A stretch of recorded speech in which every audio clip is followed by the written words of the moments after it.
stitching inside my mind.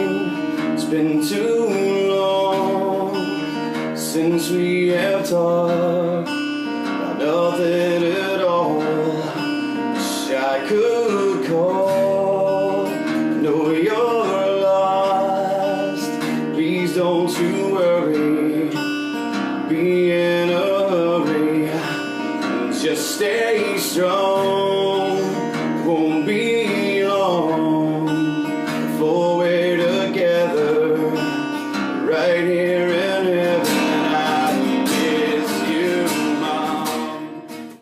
Now I'm self-taught, right? I lived through it. I lost my son, unfortunately. But, you know, hindsight now, and now talking to the survivors that are living with post-traumatic stress, you know, and asking them, how are you living with it? What are you doing? And learning things and creating a tool of my own. I feel that I'm more equipped. I have facilitated an 8-hour training course for first responders. How did you handle his anger or fear or stubbornness at any given point? I kept quiet. I kept silent. I didn't reach out to anybody. When somebody has post-traumatic stress, it's because they survived something, okay? So we have to look at it differently. I don't call it a disorder. I say that you're a survivor. My son, he was on the front lines of Afghanistan. He survived. He came home. So we have to give him that time, and he's not going to be the same person. You know, people, it changes you maybe forever.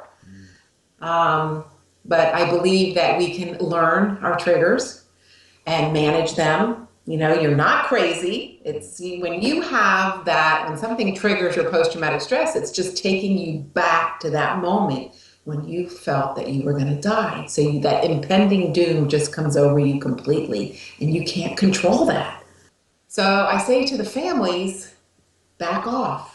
Give them their space. Don't put that pressure on them to be like they used to be. I created a tool for those living with post-traumatic stress. Okay, for example, when I was out with my son, I didn't have this tool then, but I'm just using my son as an example. When we would go out somewhere, if something triggered his post-traumatic stress, he could simply say, Mom, code yellow. So, and that means something's triggered me, I'm feeling anxious and angry, I need to go home, let me regroup. You can't get mad, you can't ask me any questions, and you can't take it personally. Just let me go home and regroup, that's it. Other times I would be out with my son and maybe something would happen, and now I'm worried, like, does that bother him? Because, you know, you don't know, right? You're walking on eggshells because you don't know. So I could say, hey, Johnny, what's your color or what's your code? He could say green. Everything's fine. So we teach this to our friends and families, and hopefully, you know, and that also will help the family and also the person that has post-traumatic stress recognize and maybe manage their triggers a little bit better over time.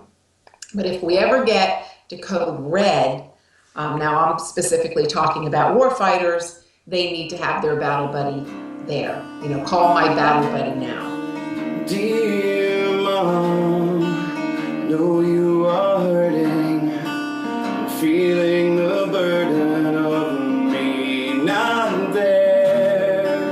You're way too strong to give up on living, instead of still giving the love in your heart. I know it's hard, never forget things that I did and the reasons why.